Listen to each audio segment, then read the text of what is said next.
Selamat pagi para pemirsa Kompas TV, senang sekali saya Fida Alatas bisa kembali hadir bersama Anda dalam program Sapa Jabar. Pemirsa, hari ini kita akan membahas topik yang sangat menarik dan penting, yakni peran radio amatir dalam situasi darurat. Di era teknologi digital, komunikasi seringkali bergantung pada jaringan internet dan telepon seluler. Namun apa yang terjadi ketika bencana alam melumpuhkan sinyal komunikasi? Bagaimana kita bisa tetap terhubung saat listrik padam dan akses informasi terputus? Disinilah saudara, radio amatir berperan penting. Mungkin banyak dari kita yang belum menyadari bahwa komunitas radio amatir telah menjadi tulang punggung komunikasi darurat di berbagai kejadian bencana, seperti gempa bumi, banjir, dan situasi darurat lainnya. Dengan peralatan sederhana dan keahlian yang mumpuni, mereka mampu memberikan informasi penting dan membantu koordinasi penyelamatan ketika semua sistem komunikasi lain gagal. Hari ini saudara, kita akan menggali lebih dalam tentang bagaimana radio amatir bekerja, bagaimana mereka membantu dalam kondisi darurat, serta tantangan dan peluang di masa depan. Dan tentu saja kita sudah kedatangan narasumber spesial yang akan berbagi pengalaman dan wawasan mereka tentang dunia radio amatir.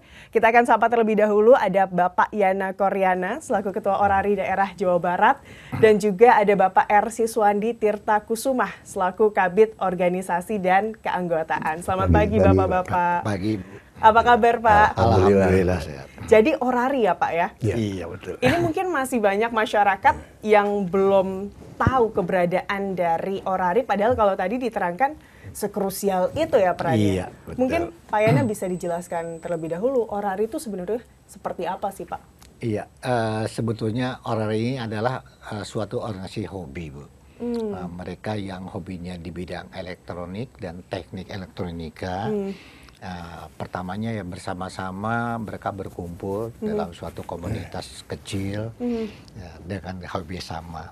Dan ini hobi ini tidak hanya di Indonesia saja. Cikal bakalnya sebetulnya di negara Paman Sam di negara Amerika. Nah di sana mereka berkumpul dan masing-masing kumpulan tersebut ada spesialis kekhususan di dalam bidang keahliannya masing-masing. Ada yang hobinya misalnya dalam mengetuk CW. Nah, mereka berkomunikasi dengan CW. Ada yang hobinya secara verbal dengan voice. Ada yang hobinya juga dengan melalui digital komunikasi dengan dengan komputer dan sebagainya. Selain itu, kalau kita bahas lagi, orari ini didirikan pada tanggal 9 Juli tahun 1968. Jadi sudah berapa ya? Sekitar 20 tahun ya yang lalu. Nah, itu didirikan di Jakarta dengan pendirinya dan cikal bakal hari itu masih ada. Dan orari ini semakin lama semakin berkembang, organisasinya berkembang, dan di Indonesia ada yang namanya organisasinya sendiri adalah Orari Pusat. Orari Pusat ini berkedudukan di ibu kota provinsi waktu itu, jadi berarti di Jakarta, dan setiap provinsi itu ada yang namanya Orari Daerah. Nah, kebetulan Jawa Barat, maka namanya adalah Orari Daerah Jawa Barat. Orari Daerah Jawa Barat ya. Dan Jawa Barat sendiri mempunyai 27 kabupaten kota dan ada namanya di kabupaten kota itu namanya adalah orari lokal. Jadi setiap kabupaten kota itu ada organisasi orari lokal. Seperti itu dulu. Jadi itu penghobi radio. Betul, Bu. Bisa dibilang seperti itu Betul. ya. Tapi tadi lama-kelamaan kemudian ini yang sering mungkin digunakan di Indonesia adalah di saat-saat darurat begitu ya Pak? Atau seperti apa? Iya, jadi dari hobi tersebut masing-masing ini seperti tadi diterangkan, misalnya ada yang hobinya CW, jadi mereka membuat peralatan, alat komunikasi dengan homebrew, jadi istilahnya dengan produk sendiri, Bu. Nah, mereka bagaimana caranya bisa membuat radio yang bisa memancarkan mungkin hanya 1 watt misalnya, Bu ya. Nah, namun dengan antena yang mumpuni. Antenanya juga buatan sendiri dan bisa melaksanakan komunikasi.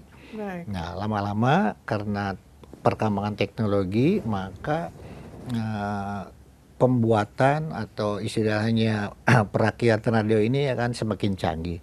Nah, makin ke sini makin berkembang dan alatnya juga semakin berkembang dari teknologi analog menjadi digital.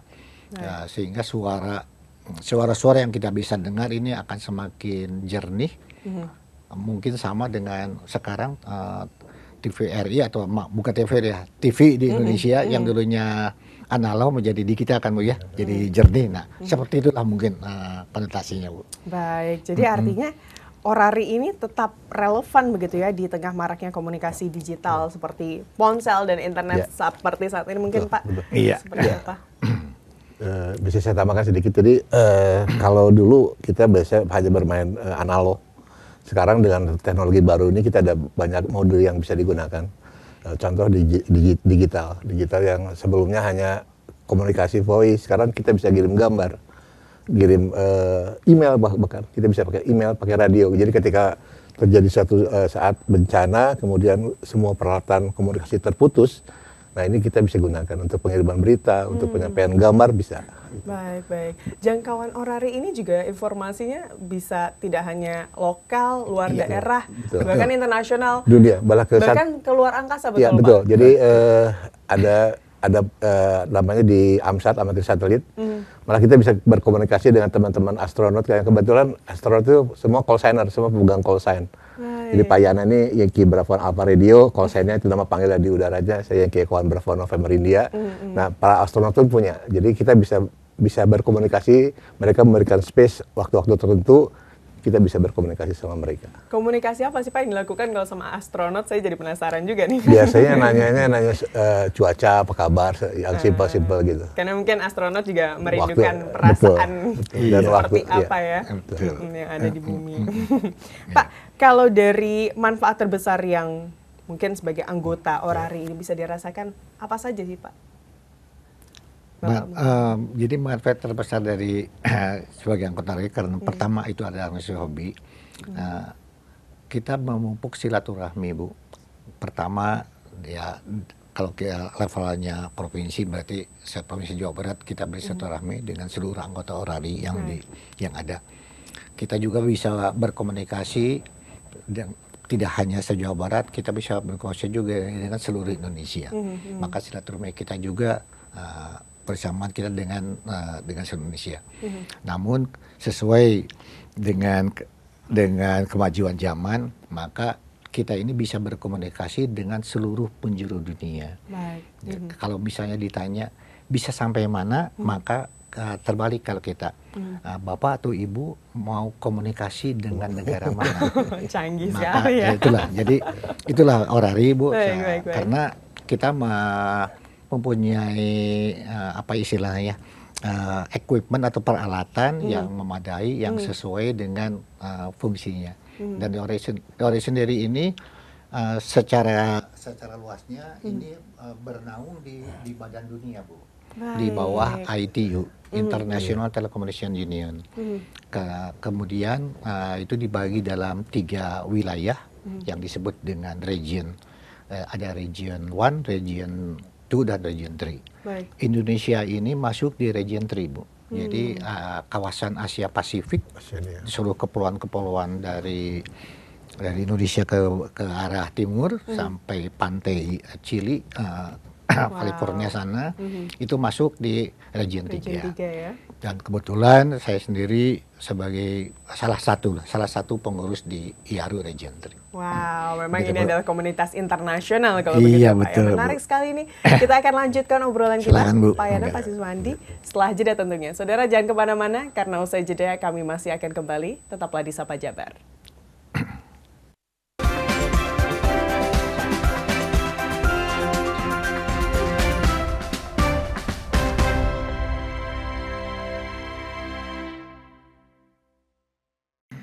Saudara, terima kasih Anda masih bersama kami di Sapa Jabar. Bagi Anda yang baru bergabung, kami masih membahas terkait peran radio amatir dalam situasi darurat. Tentunya masih bersama dengan 2 narasumber kami.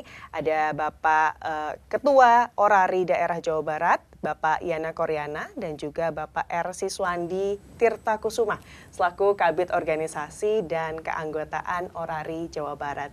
Kita lanjutkan Pak, tadi menarik sekali ya, bagaimana sebetulnya peran Orari itu sangat luas dan ini adalah komunitas internasional yang sudah diakui dunia juga ya. Betul, Bu. Dalam situasi seperti saat ini Pak, apakah Orari ini menghadapi tantangan dalam mempertahankan minat generasi muda? Apalagi kita tahu ya Pak ya, biasanya generasi muda tuh sama radio sudah ada jaraknya gitu ya. Betul. Saat ini. Jika iya, bagaimana cara mengatasinya Pak? Iya, memang ya, ini dilema bagi kami semua. Kebanyakan di setiap kita berkumpul di komunitas kami di Orari, kok kelihatannya semuanya sudah pada berambut putih Bu ya, misalnya begitu. Nah, sehingga tantangan bagi kami adalah kami ini mencoba mengadakan sosialisasi yang lebih luas ke generasi Z, Bu. Generasi Z ini memang biasanya mereka kan hobinya hanya memakai handphone atau komputer, maka kita coba memberikan inovasi, sosialisasi seperti inilah Orari. Contohnya seperti tadi yang diterangkan, kita ini bisa berkomunikasi dengan satelit loh, misalnya, dan band-bandnya ini sangat banyak. Di luar itu kita ini mempunyai kedudukan yang sangat tinggi. Maksud kami tinggi ini adalah di kala keadaan darurat, maka Orari ini adalah menjadi komunikasi cadangan nasional, Bu. Nah, sehingga seluruh anggota Orari apabila ada sesuatu darurat maka otomatis akan memberikan efek sosial, sifat sosialnya dalam hal bantuan kebencanaan.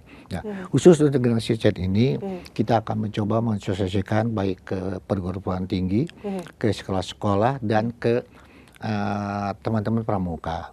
Tahun kemarin kita sudah mencoba, kita sudah menjalankan pilot project di Kabupaten Bogor. Kita coba kumpulkan seluruh teman-teman pramuka yang ada di Kabupaten Bogor, yang dari level siaga dan penggalang. Dan alhamdulillah kita melaksanakan pengenalan apa itu Orari dengan peralatannya yang kita demonstrasikan. Kita bisa berkomunikasi dengan pengennya nggak seperti tadi, pengen kemana nih? Oh, saya ingin berkomunikasi sampai Australia. Oh, silakan. Seperti apa sih kita komunikasinya? Nah, kita bisa melalui suara atau voice, kita bisa melalui CW, didadit misalnya Bu, diketuk, atau juga bisa melalui komunikasi digital. Nah, di kita ini semakin berkembang. Anak-anak Gen Z ini sudah mulai era digital. Di Orari ini sudah ada kemajuan teknologi, kita bisa berkomunikasi secara digital. Jadi cukup, jadi kita duduk di depan komputer atau laptop, komputer tersebut dihubungkan dengan perangkat radio, dihubungkan dengan antena. Sama di belahan dunia lain juga dengan sama, dan kita bisa berkomunikasi baik melalui teks, bisa melalui gambar, dan bisa juga melalui hal-hal yang kita inginkan. Jadi kita bisa istilahnya bisa chatting, Bu, dengan bisa, Bu, dengan belahan dunia lain, dan itu free. Nah, bedanya kalau handphone kan ada pulsa ya. Dengan menggunakan frekuensi radio tadi. Betul, ya. Bu. Betul, menarik sekali. Pak Siswandi, kita mau tahu dong seberapa ini kan tadi challenge-nya, tantangannya adalah bagaimana mengais begitu ya minat dari generasi muda untuk tertarik begitu ya, mungkin bergabung dengan radio. Tapi saat ini seperti apa sih di Jawa Barat anggota Orari, minatnya seperti apa, antusias masyarakat seperti apa? Sampai saat ini yang tercatat di kami kurang lebih anggota ada 6.900. 6.900 dengan berbagai latar belakang. Kemudian juga seperti yang disampaikan Pak Yana, kita sudah mulai mengajak teman-teman di adik-adik di Gen Z ya, untuk ikut coba, karena memang ada hal-hal yang strategis ketika tadi sampaikan, ketika komunikasi terputus, hanya radio yang bisa tetap jalan. Jadi seperti itu. Kemudian teknologi tadi disampaikan juga. Jadi sekarang bukan hanya istilahnya main radio cuma nge-break aja, enggak. Sekarang jadi banyak banyak mode, banyak hal-hal yang bisa dilakukan. Teman-teman mungkin juga sekarang teman-teman pramuka sudah mulai dengan Jota. Kita juga ada kegiatan namanya direct finding dari sinyal, acak sinyal itu juga. Dan itu juga berguna juga ketika pesawat jatuh misalkan, ada pesawat jatuh, kita teman-teman di amatir bisa bantu untuk mencari di mana titik lokasinya.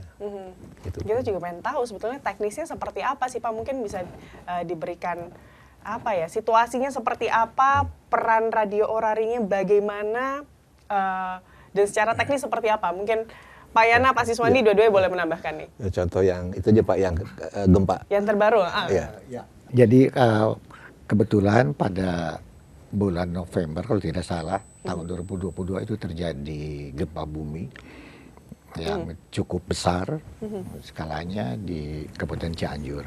Betul. Nah, kami dari teman-teman orari tanpa diminta Bu, otomatis langsung terjun ke lapangan.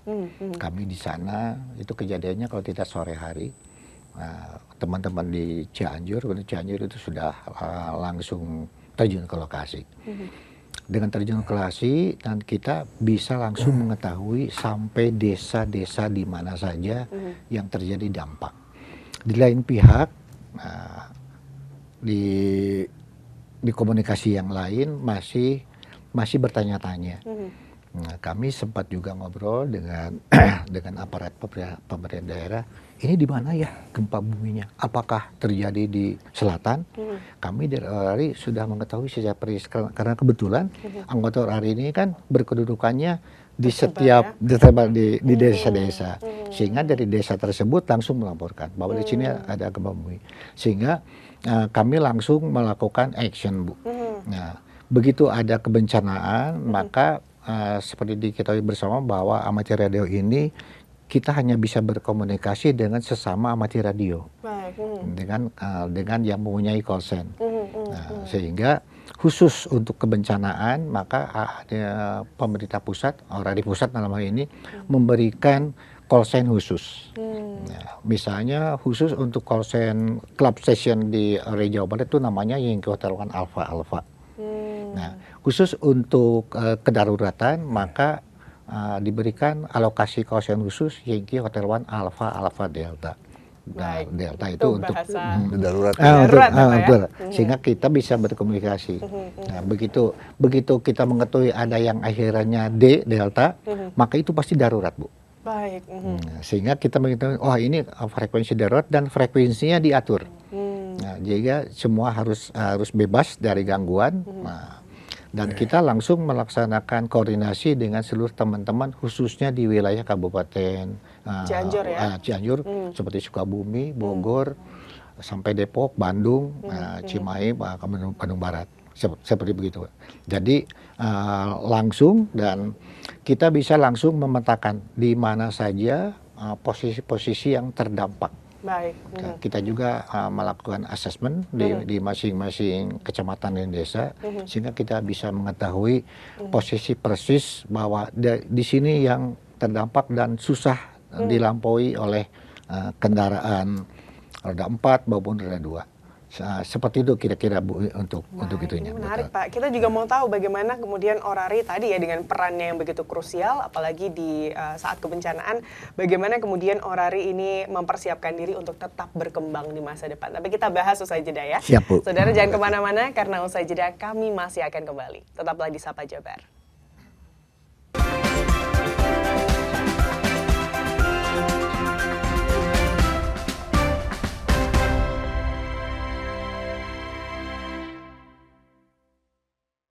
Saudara, terima kasih Anda masih bersama kami di Sapa Jabar. Bagi Anda yang baru bergabung, kami masih membahas terkait peran radio amatir dalam situasi darurat. Tentunya masih bersama dengan dua narasumber kami. Pada pagi hari ini ada Bapak Yana Koryana selaku Ketua Orari Daerah Jawa Barat dan juga Bapak R. Siswandi Tirta Kusuma selaku Kabid Organisasi dan Keanggotaan. Kita lanjutkan ya Pak ya.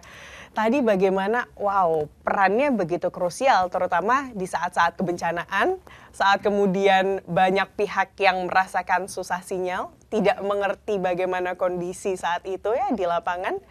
Orari bisa curi start karena tadi ya keanggotaannya tersebar luas di bahkan titik-titik terpencil. Ada 6.800 betul ya?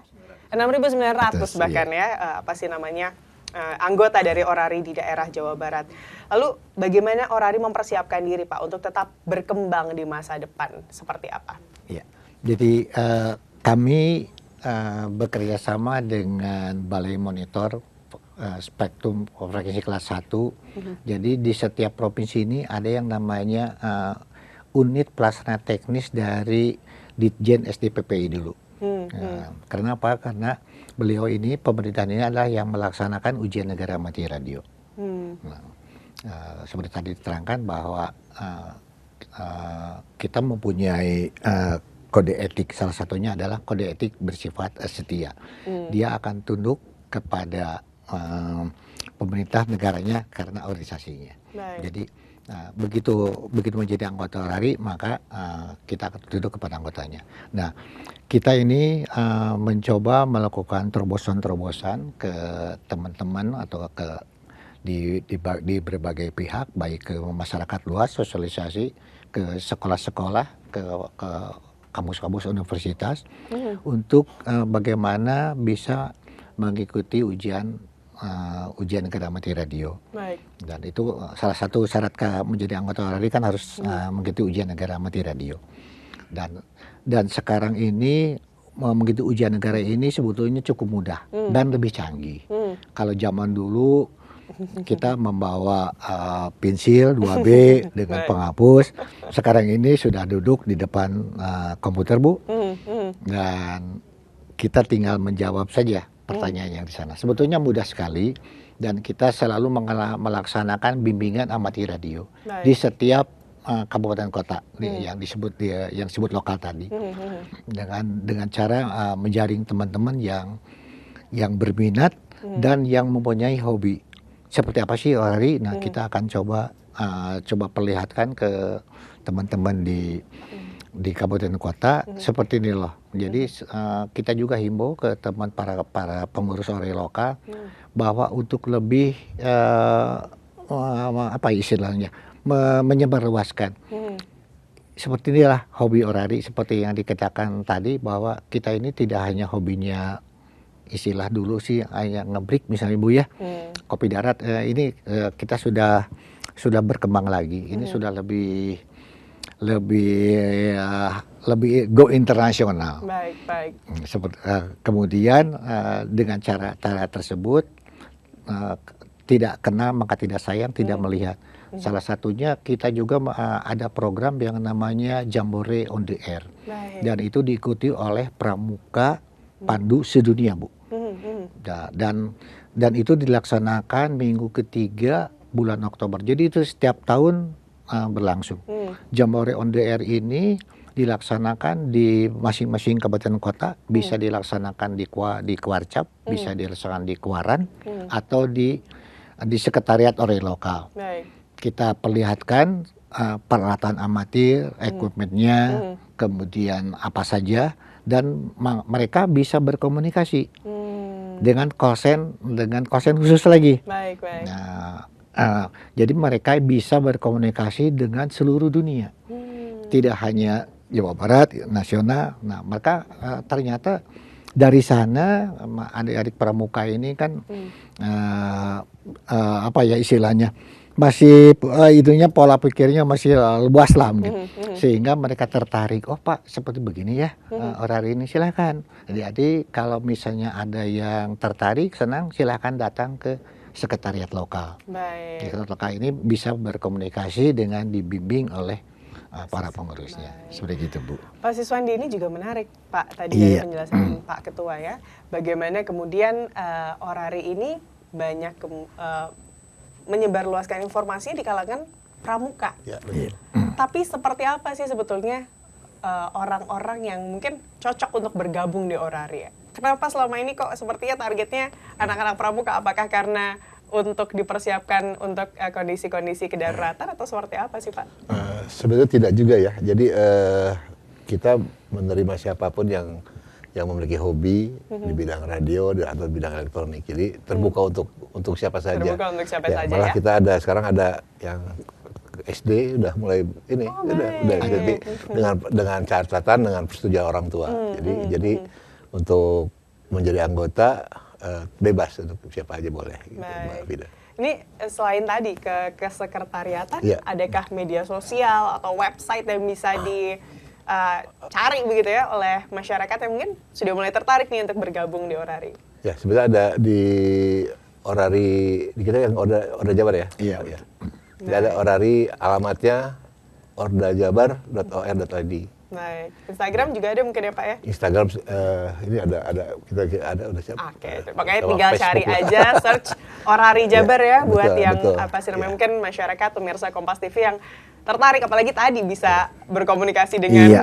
Iya. astronot nih, saya juga jadinya Bisa. tertarik kalau kayak Iya, gitu ya. iya, Mungkin terakhir Pak Yana, Pak Yap. Siswandi, seperti apa harapannya kemudian ya untuk komunitas radio amatir dalam 5 atau 10 tahun ke depan di Indonesia? Pak Yana terlebih Iya, dahulu. jadi harapan kami semoga teman-teman di seluruh minimal di Jawa Barat ini bisa lebih memahami lagi tugas dan fungsi dari hobinya sendiri. Karena hobi ini kan selalu berkembang sesuai dengan kemajuan zaman.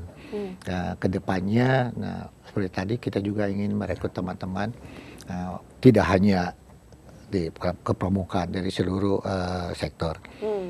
Kami kemarin saja kita juga sudah kerjasama dengan ini ada Unhan Bu, dengan Universitas Pertahanan yang ada di Hambalang, dan itu kan pesertanya para kadet Bu ya dari seluruh Indonesia. Kita perkenalkan menjadi anggota Orari dan mereka masuk dan mengikuti ujian, dan dengan harapan bisa mereka kembali ke daerahnya itu bisa lebih memperkenalkan lagi.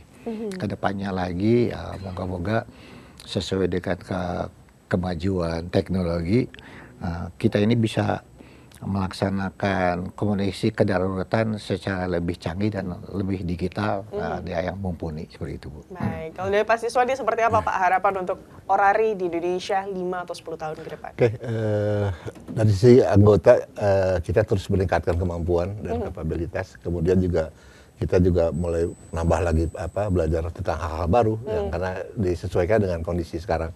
Jadi supaya Orari yang itu tidak tertinggal dengan kemajuan zaman. Baik, gitu ya Pak ya, karena ternyata ada peran yang sangat krusial begitu ya, yang digenggam oleh Orari di Indonesia. Ini adalah, kita jadi tahu nih Pak, di pagi hari ini seperti apa behind the scene atau belakang layar dari situasi-situasi kedaruratan di Indonesia, dan ternyata peran Orari ini sangat krusial. Terima kasih banyak Terima kasih, Pak sama-sama, Yana, Bu. Pak Siswandi Terima kasih. atas waktunya bersama kami di Kompas TV pada pagi hari ini. Kami juga ucapkan terima kasih kepada Anda saudara karena telah bersama kami selama 30 menit ke belakang. Akhir kata, saya Fida Alatas beserta kru yang bertugas mengucapkan terima kasih dan selamat beraktivitas.